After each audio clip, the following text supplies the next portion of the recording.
crowd. Y'all ready for Big Rig? That's what I want to hear. Then let's give it up for the one, the only, Post Malone! The man himself, from the mind of Post Malone. Let's hear it for New York!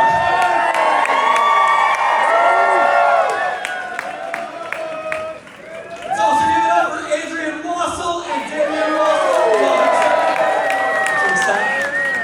Artist extraordinaire Nathan Good, welcome. Give it up for Team Big Ring.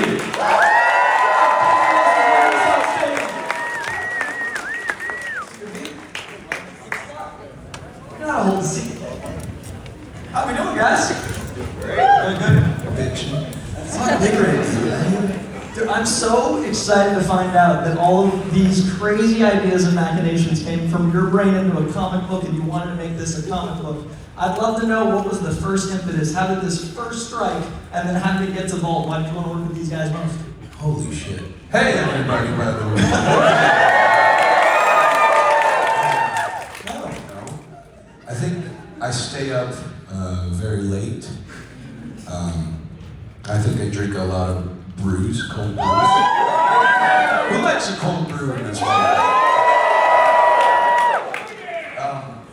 I think it came, I was messing around on RPG Maker VX. Does anyone play with that? Yeah. And I don't know, it was a late night and I sat there and I tried to come up with an idea for a game. And I spent 3 days working on like 2 seconds of gameplay here, and I was just like, you know what? Let's see if we can figure something else out with actual professionals and beautiful artists and writers and shit. And I met up with these fellas, and they made it come to life in a beautiful, beautiful ways. Yeah, and we got to sit down the first time Posty and I hung out. He had Barbaric on the table, which is one of Nate's other series.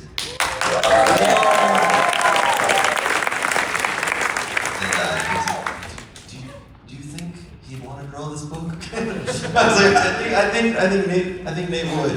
And yeah, Posty basically ran the idea by me. He's like, all right, imagine demons, medieval Europe.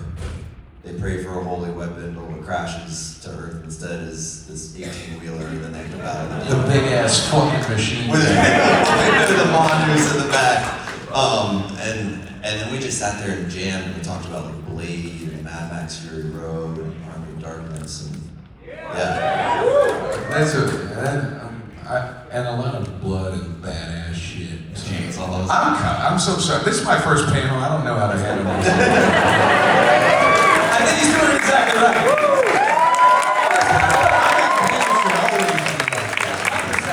If 4 of my panels had Bud Light waiting, I'd be a happier man. It's already open, Daddy. It's Friday, this is our first rodeo. Now, Nathan, I love your work so much, man. Like we talked before, and I love your line work, I love the way you I love the way you adapt the story, I love the flavor, you're an artist, dude, and I love the way this book came to life with those red flourishes and the energy in it. I'd love to know first what it was like to work with these incredible gentlemen, but second, what it was like to see your rig come to life downstairs. Well, first question, yeah, it was, I mean, this is my family right here, so just to be able to work with my cousin again was a dream come true. Add this talented motherfucker right here, like, it just couldn't be happier. Nah, this is your idea, man, this is your idea, so I was honored to, like, you know, hear their vision and hear the world they wanted to build, and I know I'm very adaptive. I'm very style bender when it comes to comics. So I like to adapt my style to the book. So it was a dream come true to kind of work on this big rig. This is the first time I've done like a big mechanical piece. So it was really a cool challenge that I wanted to accept and take and do with it. And then part 2 of that question, see it come true. And you see like big cosplayers downstairs. That's kind of insane. Like I can't wait to see more and do book 2. It's not easy. Drawing a rig on a page this big 256 times and making it look fucking cool. You need smaller hands. Nate killed it. Fuck yeah, Nick. Yeah,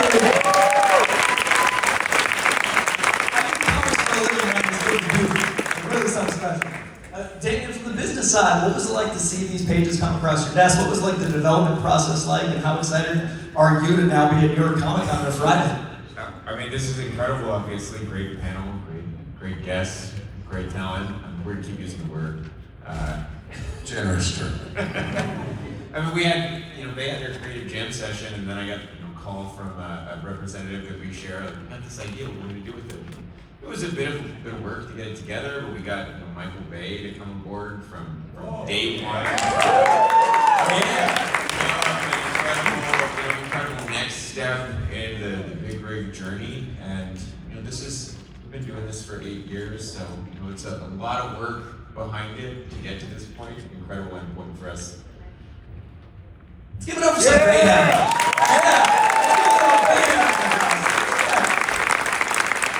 I love that this is so many incredible ingredients. I get the 70s horror, that 80s movie energy. You got maximum overdrive tones. But I'd love to know, was there any music or movies or art you were going through that you want to give some love to that helped inspire this powerhouse?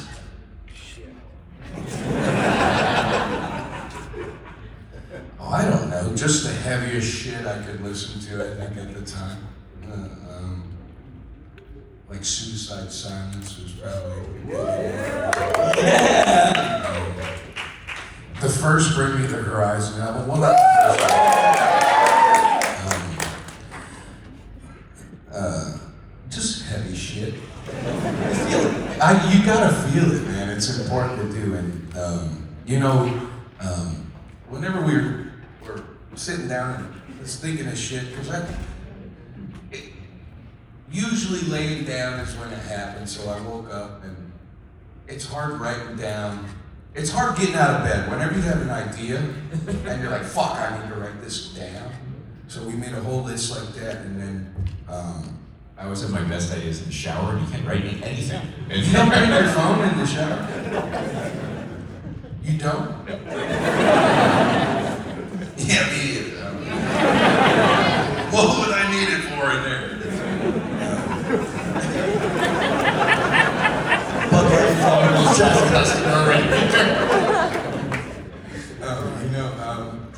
Yeah, I don't know. I think watching, like you had mentioned Mad Max and all that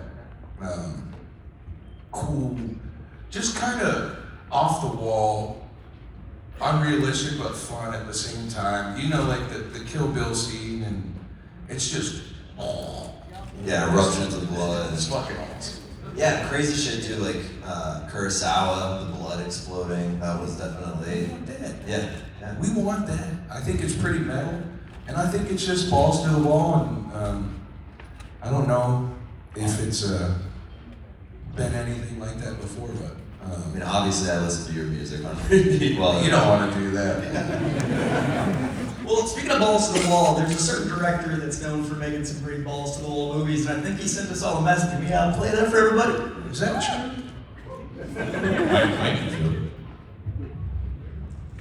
This is a big shout out to New York Comic Con. Sorry, I can't be there. I'm in my head over here. I am excited you are at the Big Rig panel with Post Malone, Vault Comics. Post, by the way, he's very, very, very polite. Calls me sir. No one should call me sir. Just call me Ben. I'm excited to bring Big Rig to the big screen.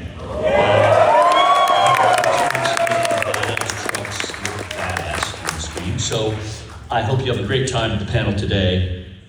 They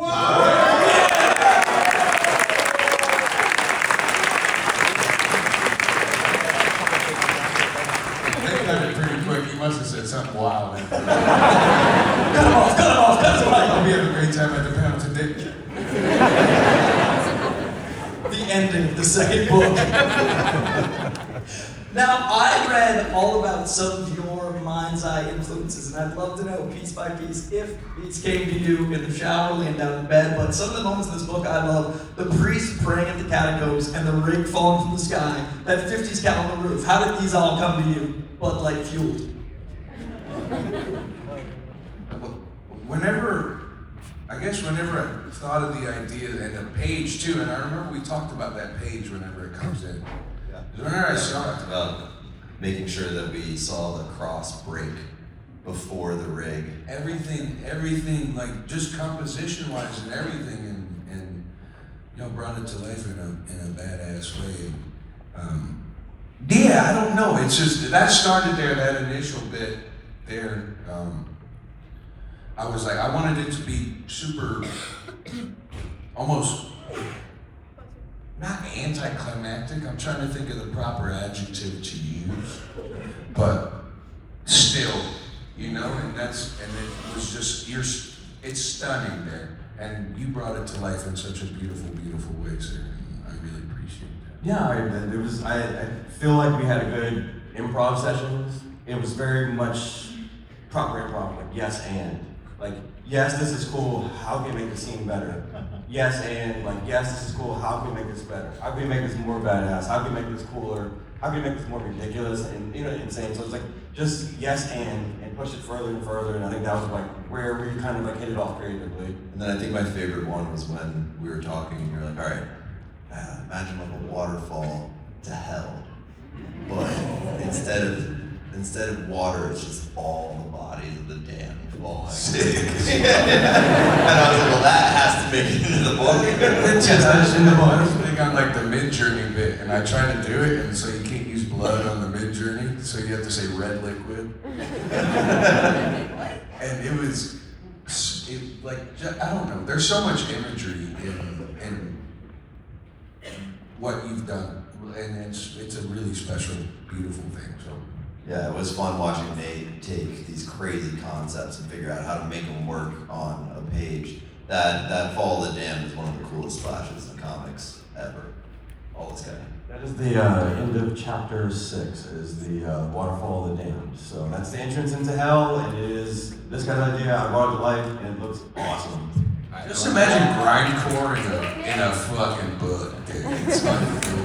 Into chapter 6. Along the way, we kept getting pages in from Nate's script and the way he graded it. I was thinking, is somebody going to say no to this? My mom believes everything she sees online.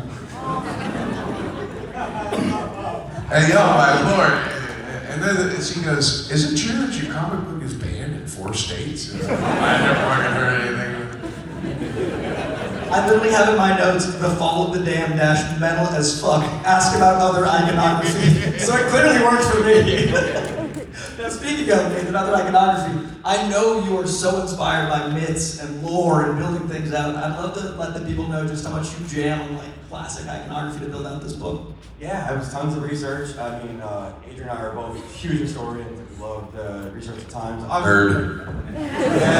unfortunately, no, we had to play loose with the times, but to play loose, you gotta learn the rules first. If you're gonna break them, you gotta know the rules. So it was really cool to learn about like the 6 petals, which you had to educate me a lot on, and like what it means, what the entrances, and so it was just like a lot of really cool details like that we could pick up. Yeah, we tried to make sure that even though the book is playing very fast and loose with history, we were pulling from real stuff. So like there's a game characters play that's actually period accurate and accurate to the characters' ethnicity. And then there's like the Knights Templar and the secret sect that wear the 6-petal rosette. That's like a real symbol from that time historically that was used and inscribed on like thresholds and doorways and stuff as a symbol of, like guarding a space. So of course our special knights that are guarding like the boundary between worlds are wearing that insignia. So there are a lot of these little details that are super nerdy, but it helps create like a context and suspension of disbelief. It makes the readers feel like they're in this really richly conceived real world that the characters are living in. And you gotta do that because at the center of the story is a fucking rig that falls from the sky and flattens an entire village. So it's like, you balance those two. One of the things that struck me is how lived in this book feels. Like as soon as you pick up the book, you feel the mythology, you feel like this has existed forever. It feels classic, but you want more of that push. And I think the iconography is a part of that. I'd love to know if there was a moment or a page where you guys were like, oh, it's real. We built this world. Yeah, I'm huge on world building and lived in worlds. Like I'm so glad that you said that because like even with Barbaric, a lot of these characters have been there for 30 years. So like the scars that they wear, like when you introduce the Batu, she has war wounds already. She has a certain look to her already, and it's like, I want you to be like, okay, wow, what's up with this scar? What's up with that scar? What's up with this tattoo? We don't explain it right away, but it will explain itself as it goes. So like, it gives these characters of depth that like you don't get from just the words. You get it from the character designs down to like the clothes they wear. And it's like the witch, Edda the witch, like the design of her of like, okay, she is this pagan, like, you know, little like Crazy witch. gross, like 13-year-old girl that's like, oh my gosh, like she eats her toenails and eats with her hands, and you know what I mean? It's like, okay, but like you can't help but fall in love with her. It's like, oh, that's a real character, that's a real person, like, you know? Yeah, it's one of those books where every character you meet is your favorite character, which, you know, I had the benefit of being the first reader, which is see this every time, right? And the moment it really landed for me where I was like, oh, we're really making this, is when you get Edda's first pass at her backstory, when she reflects on how she came to the shores they're on, and Nate switches his style. So you go from looking at this, you know, very inky, very, you know, white brush style to this very, very vividly distinct style that's inspired by, you know, a lot of Japanese artists at this point, where he flashes to Scandinavia. The Viking shit was gas. Isn't it? Fucking way. I mean, I think my answer is when Edda revs up the chainsaw for the first time. That's when I was like, yeah, this is real. I mean, I'm an Evil Dead fucking fanboy, always have been. I'm getting the chainsaw tattooed on my forearm when I get home, and so like this. No, not today. I wish. Want to come do it? 6:05, guys. Let's go. But that moment for me was just like a chance to pay homage to my favorite horror movie, my favorite series. It's such a huge inspiration here, and we're wearing those inspirations on our sleeve. Like we're not shy about it. So when she rips the chainsaw up and revs it up, that was the moment where I saw Nate draw it, and I was like, yeah, this is probably my favorite thing I'll ever work on as long as I live. Yeah.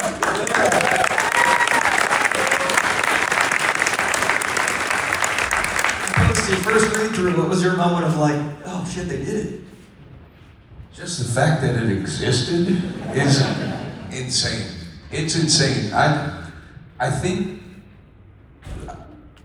whenever an idea comes to life in the way that it did this time is super special to me.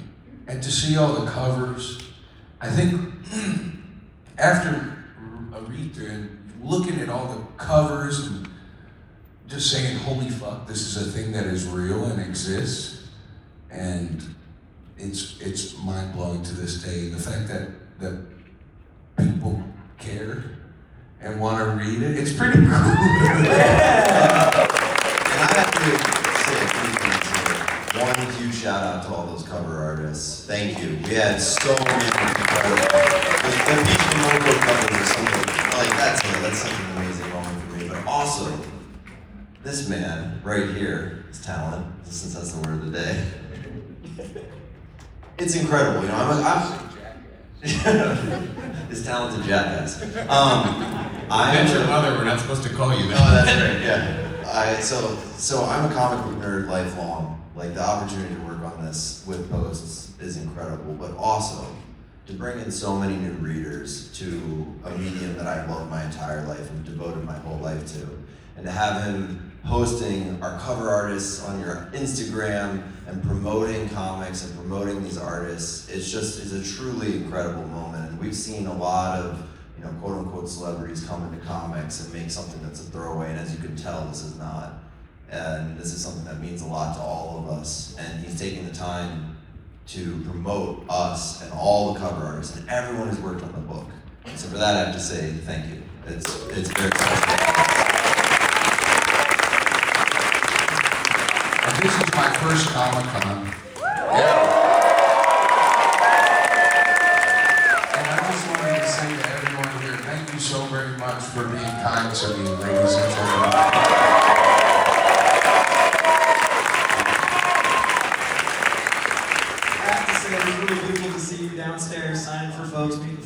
talking about the comic and to see all these comic fans be born because it's a new idea. Yeah, it's so incredible. You're creating comic fans, man. It's fucking cool. They should serve beer here. We've got notes here, pal. No, but I wonder for you, like, this is such a different creative endeavor. Oh, is that the beer offer? Oh, Where the hell is the bar? Okay, alright, good. again, 6 You owe o'clock. me one too, I see that.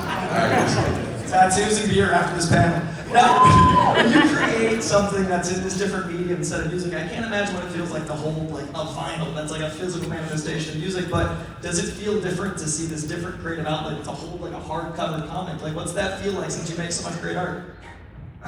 That's very kind, thank you. Great is a generous term. I'm gonna keep fucking saying it. But really, truly, it's not something that I can really fathom. And especially, hearing Michael talk and shit, like, I can't even imagine that. Like, whenever you're a kid, you wanna write a book or make a video game, and I feel like a little fucking kid again. And I think that's the coolest fucking thing, and I think that's the best feeling in the world. But, being able to hold something that's palpable and actually exists is insane. Like you had mentioned, like a vinyl. I remember whenever I made my first record and they gave me a CD of it. And I was like, no fucking shit, this is something that's real. And this is something that I'm very new to, and this is my first go around on this. I've made a couple of shitty albums before in my life, but I never made a comic book in my life. And so, being able to hold it and cherish it and have something that's physical in front of you, and it's amazing. It's a really special.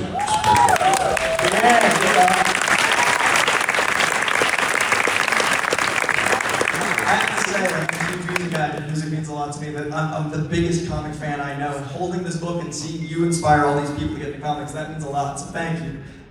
Now, we talked about favorite moments, and for me, it's the trucker hat, man. When that trucker hat goes on, there's a transformation that is incredible. It's Spider-Man getting bit, it's the bats and Batman. It's this great moment. I was wondering, where did that come from, and what was that like also to see come to life, and how do you picture that with some mayhem, in whatever form? So the hat was an idea that we cooked up the first time we were sitting there hanging out. We were like, well, how do they figure out how to drive a truck if it's the Middle Ages? Like, The fact that he just fucking knows how. yeah, and so we were like, that has to be the answer. Like, and so we put the trucker cap on the dash, and it's Peter Parker getting bit by the spider, right? It's the bats. Yeah, and he says no turning back. Exactly. Yeah, this man's read it, and he puts it on, and then that phrase comes back at the very end of the book. And like that's the moment he puts it on, and it's like Neo plugging into the Matrix. It's the moment that the whole story becomes real, and now he goes from being a person to being trucker, and he is our hero because of this moment. So that was one of the coolest, and we actually spent a lot of time reworking that page over and over again. We did 3 or 4 iterations of it because it was just such an important moment in the story. So it's like we did 3 different versions of it, 4 different versions of it maybe, and then landed on the truck hat, puts it on. You're wearing the hat. Yeah, I'm wearing the hat, puts it on, and then that's the moment he becomes a trucker, and it's like the cool moment of the story, and it's no turning back.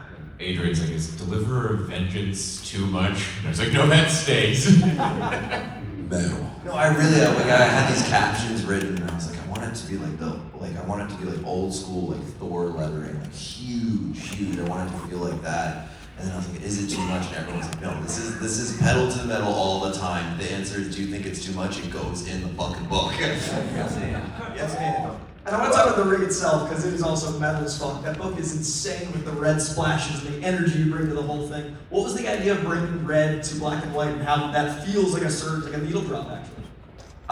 For me, like, I love it, the use of the red as, it's kind of like the highlighter for when you're reading a good book. It's the highlighter moment. So that's exactly what I'm trying to signal to the audience, hey, remember this moment, it'll come back, or remember this character, it'll come back.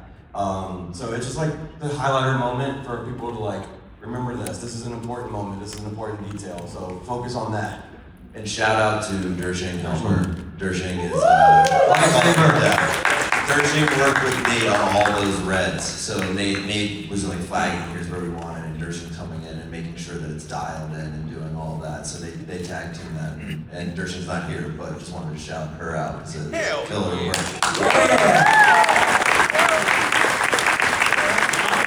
Workflow. I love when you can feel like this rhythm, like this dance. And I feel like with movies, people are just starting to see choreography as the art it is. I feel like with music, we finally have producers being household names. We're seeing the dance, the tango. What was the workflow like with you guys? Like from getting scripts to pencil to ideas, like how did that go? So, the cool example of this is chapter 5, the breakdown. So, it's a moment in the story where the momentum has to stop. So it's a moment that, like, they expressed to me, everything has to stop. It's been so fast-paced, it's been so on the go.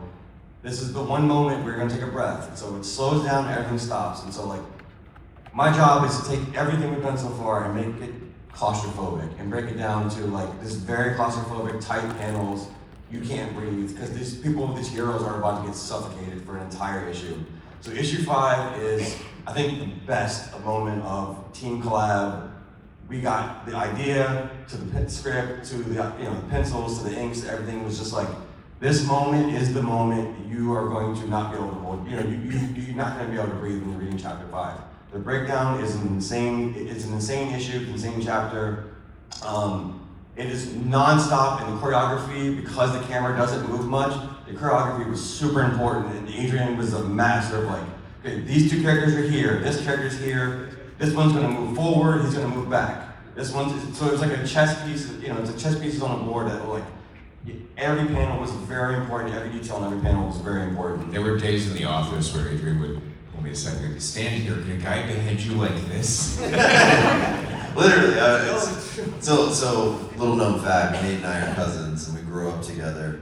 It's my brother down here, it's my new brother, and we got started making. I'm Dad's favorite.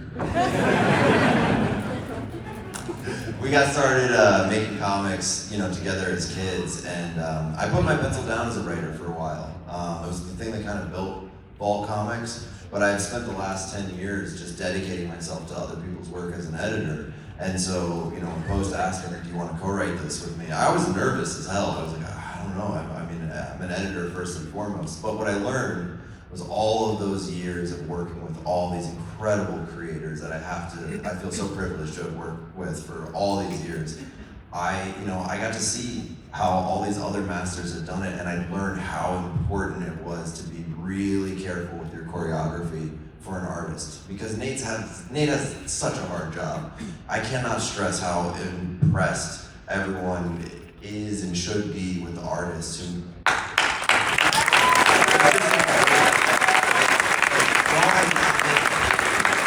it's a year of your life at the desk dedicated, so the least I can do is take the time to really be sure that someone can behead someone from that angle. Now, Damien, we're talking choreography, and I'm not gonna lie, the full-on, full-chested announcement from Michael Bay surprised me a little bit. What can you say now that video is played? Well, I can say that Michael and Brett Fuller and I are working very hard to make sure that we get the best possible version of this on the screen. But it's a long road. But we got a big rig to drive down it, so I don't think a lot's gonna get in our way.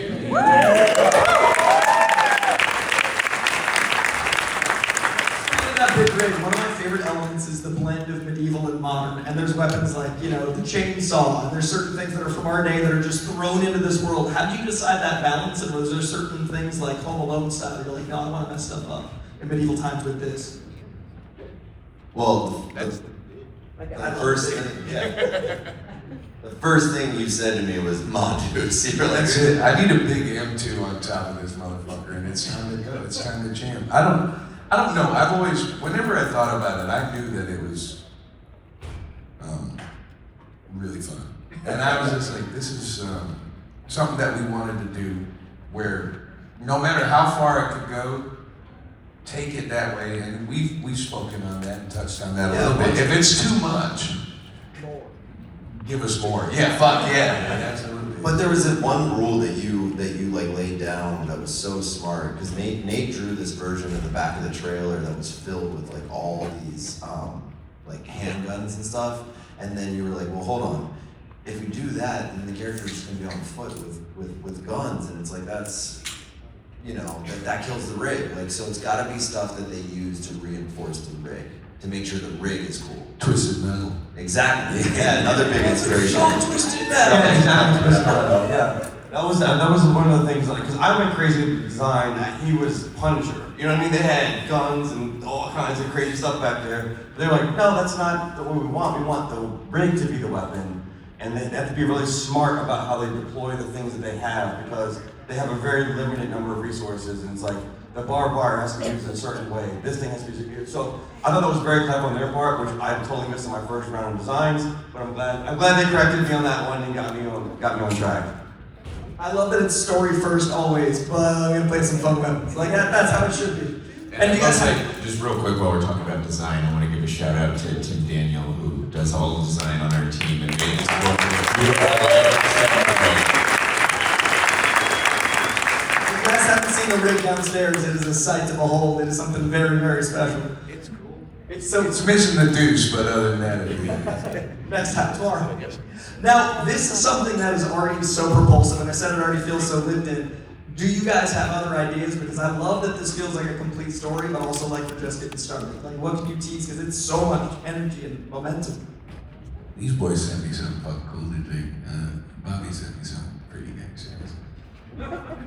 Yeah, we've got a lot more coming.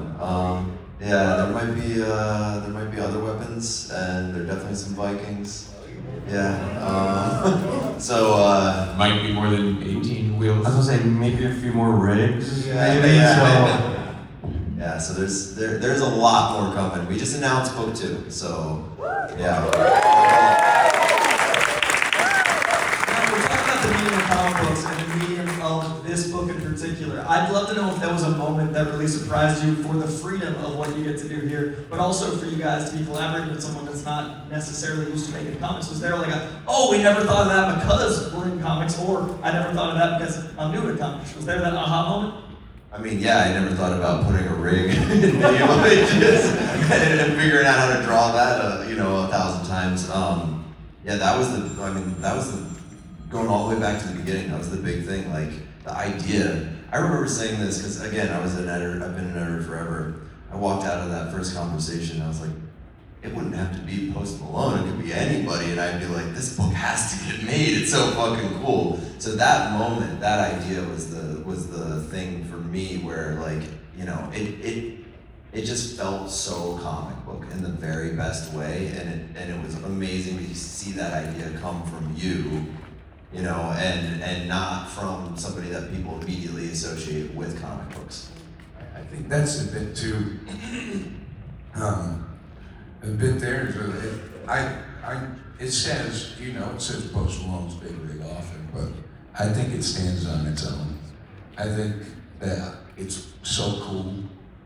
It's probably less cool that I'm associated with it, but it is so cool by itself that even if you hate my music or anything, it's fucking cool either way. And I think that's on account of these fellas really making it come to life that way. Thank you for trusting me.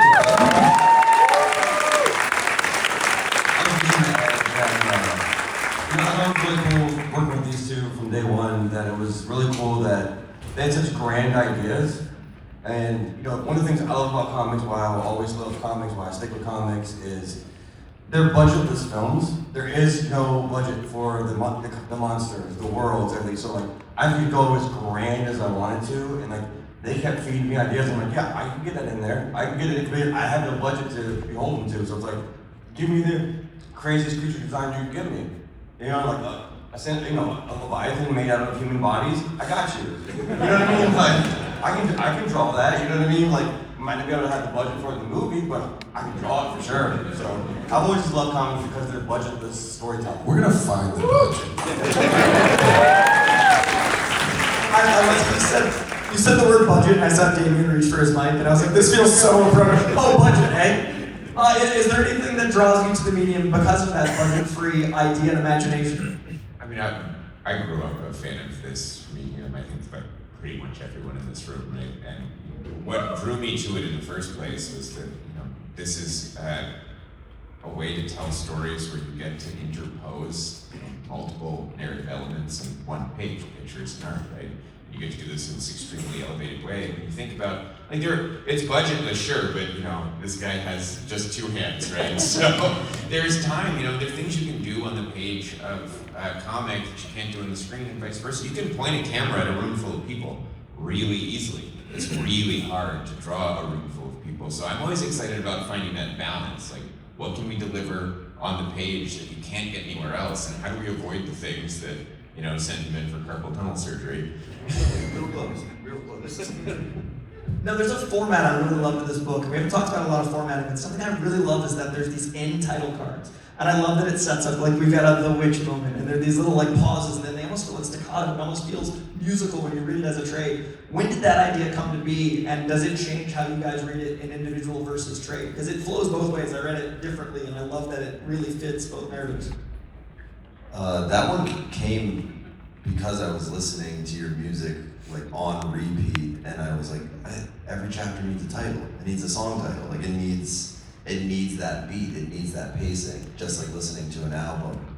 And as soon as I thought of that moment, I was like, oh, that unlocks so much, and it forced us all to slow down and create the space for those subtitles.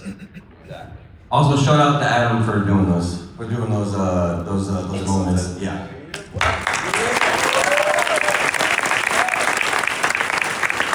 The last bit I want to touch on, we can talk about this for an hour, which is the danger of making this the last bit I want to touch on, is the character designs. There are some creature designs in this that are staggering, and they're so beautiful. So I'm gonna end with Nate in case that's our cutoff. But I want to start with you. With the mind's eye of an artist is so beautiful to me. I can't even read music, and like the alchemy of Nate music is so. I can't read music either. It makes magic. Guitar tabs. That's bad. Guitar Hero. Yeah, fuck yeah, man. But for you to see these images, to see these creature designs, and to know that like you were the seed that grew this idea and all those things, I'd love to know seeing Nathan's work finished, and also Nathan, I'd love to know like some of your waxing poetic, because when you and I briefly talked creature design, it's so special to me. So what was it like the first creature that you were like, oh, that's the thing, that's the infinite possibility machine? Well, no, that's the bit there. Whenever they sent me the first couple pages, and it was that first demon man, I'm like, this dude is fucking a piece of shit. Yeah. And he looks awesome. And from there, I was just like, well, go ahead and send it. And there's so many designs, and it is just for me. Like I said, this is my first time doing this, so I'm just floored. I'm absolutely floored with what these gentlemen have done, and everybody on the team has done. And I don't even know what to say. It is the most beautiful thing ever made. Today, reading that one, today, and just looking at everything is beyond my wildest dreams. So, thank you. Thank you for trusting us to come in and collaborate and do it together. Creature design is something that's like near and dear to me because I'm such a horror nerd, and obviously all visual art is my favorite. And so we just drew from crazy inspiration, like Dark Souls, Evil Dead, Pumpkinhead, Ants. I love Ants. Like weird indie horror films like Splinter. Like it was just this cauldron. We were just pouring fucking everything in and just turning like, oh, well this came out, and we're like, well, how do we do a giant demon bull and then also surprise somebody so it lifts up its entire trachea as like a human with arms and it's talking. Like we just had so much fun. I had to be a monster, Nathan. They're gonna have to find you downstairs in the booth and let you talk their ears off about creature design. We are out of time, but this magic. Any last words to the fine people in New York Comic Con post? Thank you for being so kind to me. Thank you for coming.